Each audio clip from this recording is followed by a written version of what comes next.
ಭಾಗ 11. ಗುಣಸ್ಥಾನಗಳು ಭಾಗ 11. ಶ್ರೀ ಋಷಭನಾಥರಿಂದ ವರ್ಧಮಾನರವರೆಗೆ 24 ತೀರ್ಥಂಕರರಿಗೆ ಜಯವಾಗಲಿ. ನನ್ನ ಸಮಸ್ತ ಗುರುಗಳಿಗೆ ಜಯವಾಗಲಿ. ವಿಷಯ 7 ಅಂದರೆ ಬಿಂದು 7. 4ನೆಯ ಗುಣಸ್ಥಾನದ ಉಪಶಮ ಸಮ್ಯಕ್ ದೃಷ್ಟಿ ಜೀವಗಳು ಸಮ್ಯಕ್ ಪ್ರಕೃತಿಯ ಉದಯದಿಂದ ವೇದಕ ಅಂದರೆ ಕ್ಷಾಯೋಪಶಮಿಕ ಸಮ್ಯಕ್ತ್ವ ಪಡೆದುಕೊಳ್ಳುತ್ತವೆ. 8 ವೇದಕ ಸಮ್ಯಕ್ ದೃಷ್ಟಿ ಜೀವಗಳು ಅನಂತಾನುಬಂಧಿಯ ವಿಸಂಯೋಜನೆ ಮತ್ತು ದರ್ಶನ ಮೋಹನೀಯದ 3 ಪ್ರಕೃತಿಗಳು ಅಂದರೆ ಅನಂತಾನುಬಂಧಿಯಾದ್ದು ಕ್ರೋಧ ಮಾನ ಮಾಯ ಲೋಭ ಇವು 4 ಮತ್ತು ದರ್ಶನ ಮೋಹನೀಯದ್ದು ಮಿಥ್ಯಾತ್ವ ಸಮ್ಯಕ್ ಮಿಥ್ಯಾತ್ವ ಸಮ್ಯಕ್ ಪ್ರಕೃತಿ ಈ 3 ಅಂದರೆ 4 ಕೂಡಿಸು 3 ಸಮ 7 ಪ್ರಕೃತಿಗಳನ್ನು ಕ್ಷಯ ಅಂದರೆ ನಾಶ ಮಾಡಿದರೆ ಕ್ಷಾಯಿಕ ಸಮ್ಯಕ್ತ್ವ ಪಡೆದುಕೊಳ್ಳುತ್ತವೆ. ವಿಷಯ 9 4ನೆಯ ಗುಣಸ್ಥಾನದ ಜೀವಗಳು ಅಪ್ರತ್ಯಾಖ್ಯಾನಾವರಣ ಕ್ರೋಧ ಮಾನ ಮಾಯ ಲೋಭಗಳ ಅನುದಯದಿಂದ 5ನೆಯ ಗುಣಸ್ಥಾನವನ್ನು ಹೊಂದುತ್ತವೆ ಅಂದರೆ ಪಡೆದುಕೊಳ್ಳುತ್ತವೆ. ಇಲ್ಲಿ ಅನುದಯ ಶಬ್ದ ಬಂದಿದೆ. ಅನುದಯ ಅಂದರೆ ಉದಯದಲ್ಲಿ ಕರ್ಮ ಇಲ್ಲ ಎಂದು ಅರ್ಥ ತಿಳಿಯಬೇಕು. ಅದು ಅನುದಯ ಇದೆ. ವಿಷಯ 10 4ನೆಯ ಗುಣಸ್ಥಾನದ ಜೀವಗಳು ಪ್ರತ್ಯಾಖ್ಯಾನಾವರಣ ಕ್ರೋಧ ಮಾನ ಮಾಯ ಲೋಭಗಳ ಅನುದಯದಿಂದ 7ನೆಯ ಗುಣಸ್ಥಾನ ಪಡೆಯುತ್ತವೆ. ಅನುದಯ ಅಂದರೆ ಉದಯದಲ್ಲಿ ಕರ್ಮ ಇಲ್ಲ ಅಂತ ಅರ್ಥ ಪ್ರತ್ಯಾಖ್ಯಾನದ್ದು. ವಿಷಯ 11 4ನೆಯ ಗುಣಸ್ಥಾನದ ಜೀವಗಳು ಮಿಶ್ರ ಪ್ರಕೃತಿಯ ಉದಯದಿಂದ 3ನೇ ಗುಣಸ್ಥಾನವನ್ನು ಅನಂತಾನುಬಂಧಿಯ ಉದಯದಿಂದ 2ನೆಯ ಗುಣಸ್ಥಾನವನ್ನು ಮತ್ತು ಮಿಥ್ಯಾತ್ವದ ಉದಯದಿಂದ 1ನೆಯ ಗುಣಸ್ಥಾನವನ್ನು ಪಡೆದುಕೊಳ್ಳುತ್ತವೆ. 12 5ನೆಯ ಗುಣಸ್ಥಾನದ ಜೀವಗಳು ಪ್ರತ್ಯಾಖ್ಯಾನಾವರಣ ಕ್ರೋಧ ಮಾನ ಮಾಯ ಲೋಭದ ಅನುದಯದಿಂದ ಅಂದರೆ ಉದಯ ಇಲ್ಲದೆ ಇರುವುದರಿಂದ 7ನೆಯ ಗುಣಸ್ಥಾನವನ್ನು ಪ್ರಾಪ್ತ ಮಾಡಿಕೊಳ್ಳುತ್ತವೆ. 13 5ನೆಯ ಗುಣಸ್ಥಾನದ ಜೀವಗಳು ಕೆಳಗಿನ 4 3 2 1 ಈ ರೀತಿ ಎಲ್ಲ ಗುಣಸ್ಥಾನಗಳನ್ನು ಪಡೆಯಬಹುದು. 14 6ನೆಯ ಗುಣಸ್ಥಾನದ ಜೀವಗಳು ಕೆಳಗಿನ 5 4 3 2 1 ಈ ರೀತಿ ಎಲ್ಲ ಗುಣಸ್ಥಾನ ಪಡೆಯಬಹುದು. ಆದರೆ ಮೇಲಿನ 7ನೆಯ ಒಂದೇ ಗುಣಸ್ಥಾನ ಪಡೆಯಲು ಸಾಧ್ಯ ಇದೆ. ನೇರವಾಗಿ ಇಲ್ಲಿಂದ 8ನೆಯ ಗುಣಸ್ಥಾನ ಸಾಧ್ಯ ಇಲ್ಲ.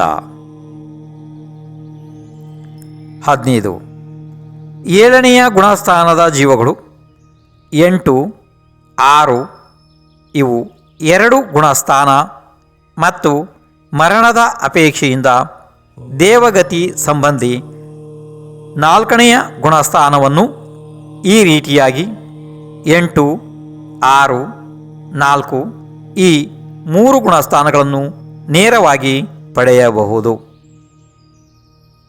ಅಂದರೆ ಇದರ ಅರ್ಥ 7ನೇ ಗುಣಸ್ಥಾನ ಜೀವಗಳು 8ನೇ ಗುಣಸ್ಥಾನಕ್ಕೆ ಮೇಲೆ ಹೋಗ್ಬೋದು, ಅಥವಾ 6ನೇ ಗುಣಸ್ಥಾನಕ್ಕೆ ಕೆಳಗೆ ಬರ್ಬೋದು, ಅಥವಾ ಆ ಸಮಯದಲ್ಲಿ ಅಲ್ಲಿ ಮರಣ ಆದ ಪಕ್ಷದಲ್ಲಿ ನೇರವಾಗಿ 4ನೇ ಗುಣಸ್ಥಾನಕ್ಕೆ ಬರ್ತವೆ. ವಿಷಯ 16 ಉಪಶಮ ಶ್ರೇಣಿ ಆರೋಹಣ ಮಾಡುವ ಜೀವಗಳು ಅಂದರೆ ಮೇಲೆ ಏರುವ ಅಪೇಕ್ಷೆಯಿಂದ ಕ್ರಮವಾಗಿ 8 9, 10, 11 ಇದೇ ರೀತಿ ಕ್ರಮವಾಗಿ ಏರಲು ಸಾಧ್ಯ. ಇಳಿಯುವ ಕ್ರಮದ ಅಪೇಕ್ಷೆಯಿಂದ ಕ್ರಮವಾಗಿ 11ರಿಂದ 10, 9, 8 ಗುಣಸ್ಥಾನಗಳಲ್ಲಿ ಕೆಳಗೆ ಇಳಿಯಬಹುದು. ಆದರೆ ಶ್ರೇಣಿಯಲ್ಲೇ ಮರಣವಾದರೆ ದೇವಗತಿ ಸಂಬಂಧಿ 4ನೆಯ ಗುಣಸ್ಥಾನವನ್ನು ಪ್ರಾಪ್ತ ಮಾಡಿಕೊಳ್ಳುತ್ತವೆ. 17. 11ನೇ ಗುಣಸ್ಥಾನದಲ್ಲಿ ಮರಣವಾಗದಿದ್ದರೆ ಕೆಳಗೆ ಇಳಿಯುವ ಅಪೇಕ್ಷೆಯಿಂದ 11ರ ಕಾಲ ಮುಗಿದಾಗ 10ನೆಯ ಗುಣಸ್ಥಾನಕ್ಕೆಯೇ ಇಳಿಯುತ್ತವೆ. ಆದರೆ 11ರಲ್ಲಿ ಮರಣವಾದರೆ ನೇರವಾಗಿ 4ನೆಯ ಗುಣಸ್ಥಾನವನ್ನೇ ಪ್ರಾಪ್ತ ಮಾಡಿಕೊಳ್ಳುತ್ತವೆ. 18.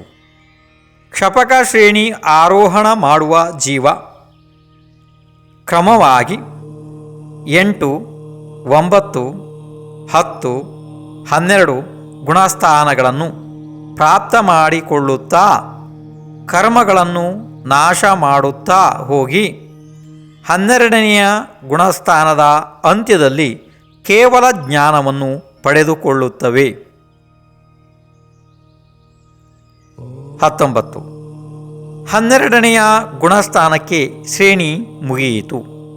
ಮುಂದೆ 13, 14 ಈ ಗುಣಸ್ಥಾನಗಳು ಅನಂತ ಜ್ಞಾನ, ಅನಂತ ದರ್ಶನ, ಅನಂತ ವೀರ್ಯ, ಅನಂತ ಸುಖಗಳನ್ನು ಪ್ರಕಟಪಡಿಸಿಕೊಂಡ ತ್ರಿಲೋಕ ಆರಾಧ್ಯ ಅರಹಂತ ಭಗವಾನರದ್ದು ಇದೆ. ಆಯುಕರ್ಮ ಮುಗಿದ ಮೇಲೆ ಸಿದ್ಧ ಭಗವಾನರು ಆಗುತ್ತಾರೆ. ಸಿದ್ಧ ಭಗವಾನರಿಗೆ ಯಾವುದೇ ಗುಣಸ್ಥಾನಗಳೂ ಇಲ್ಲ.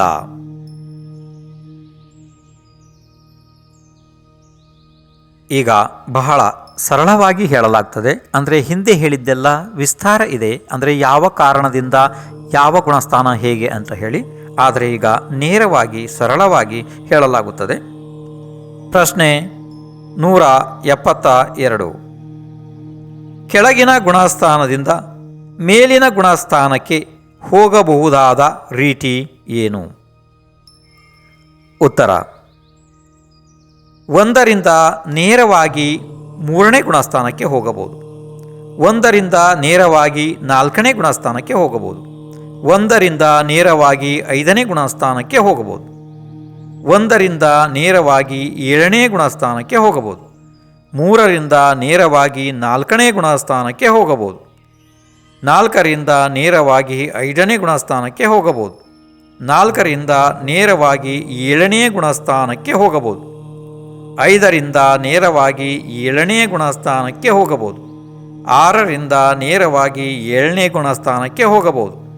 7ರಿಂದ ನೇರವಾಗಿ 8ನೇ ಗುಣಸ್ಥಾನಕ್ಕೆ ಹೋಗಬಹುದು.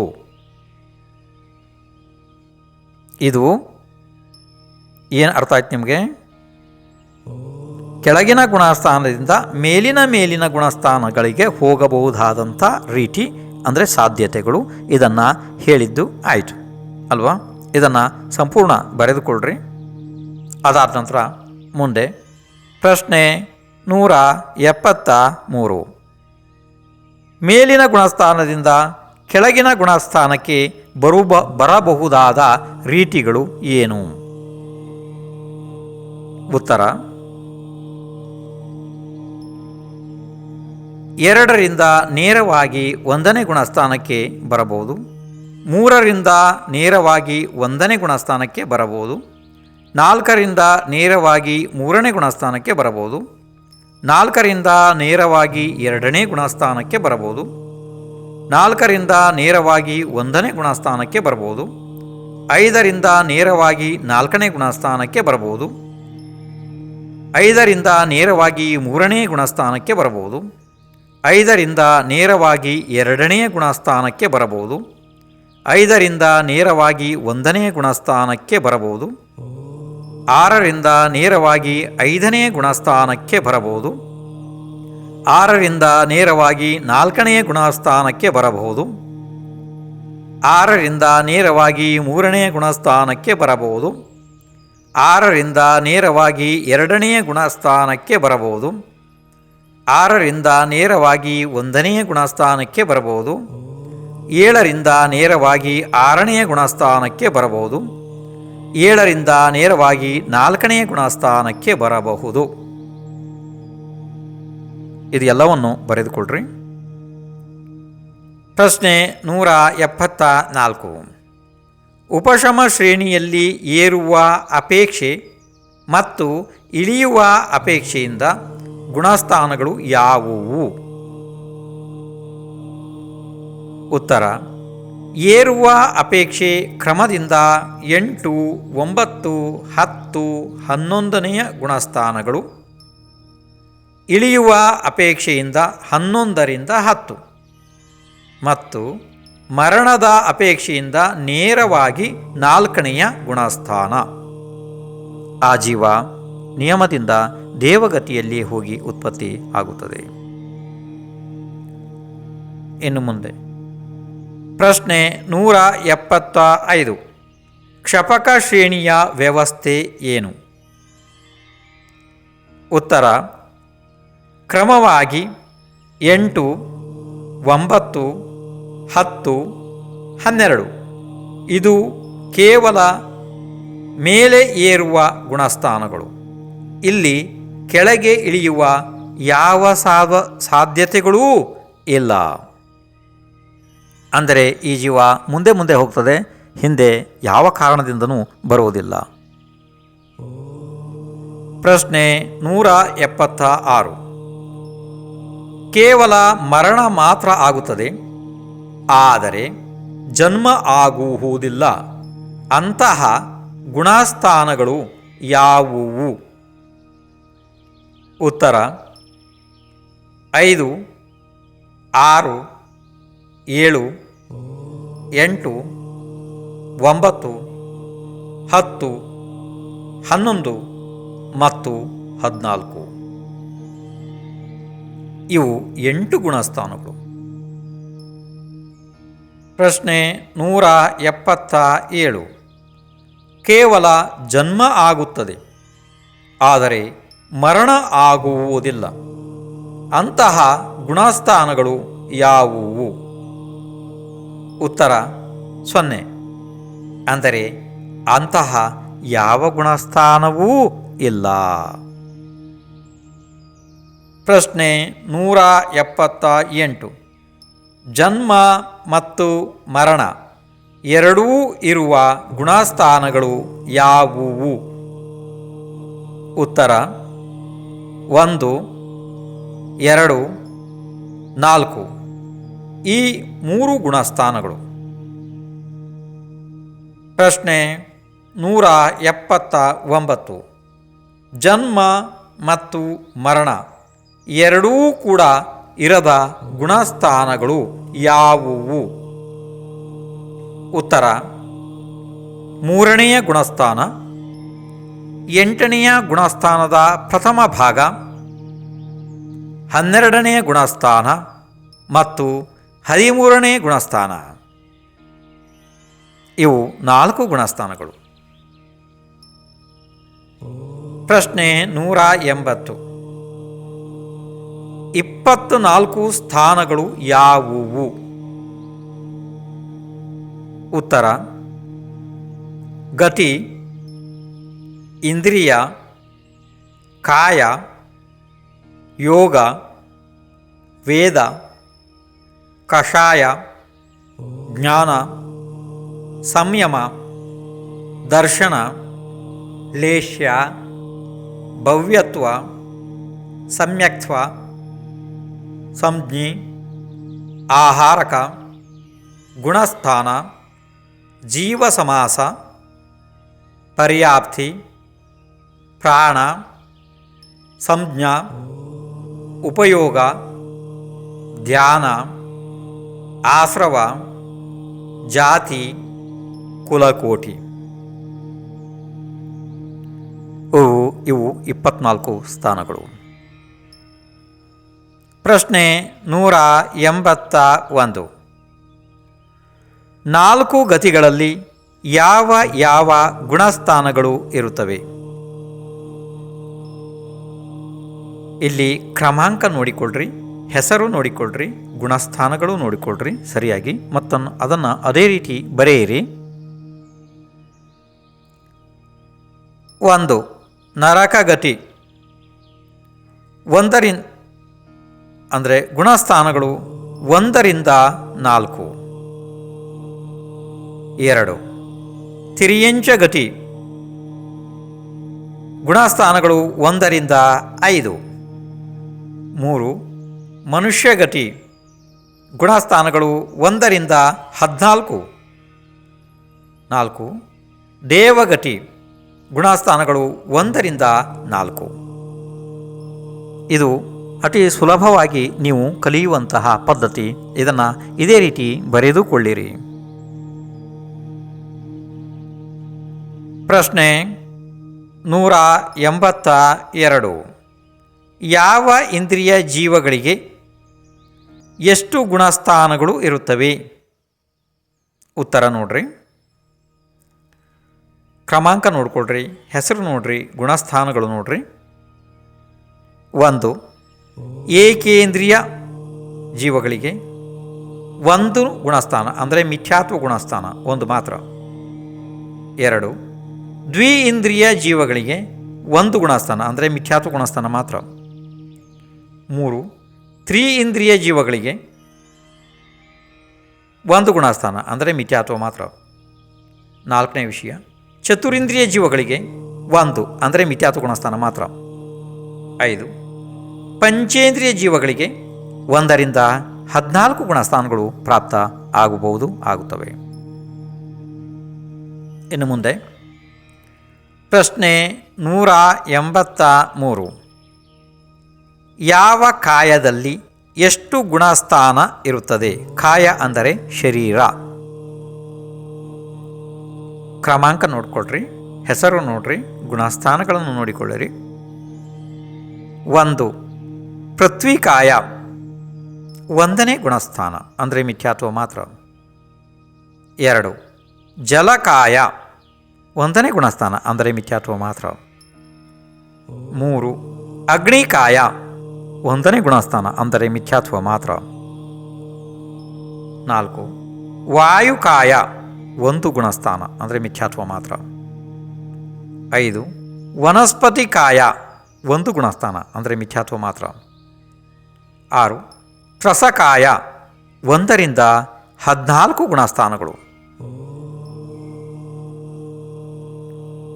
ಪ್ರಶ್ನೆ 184.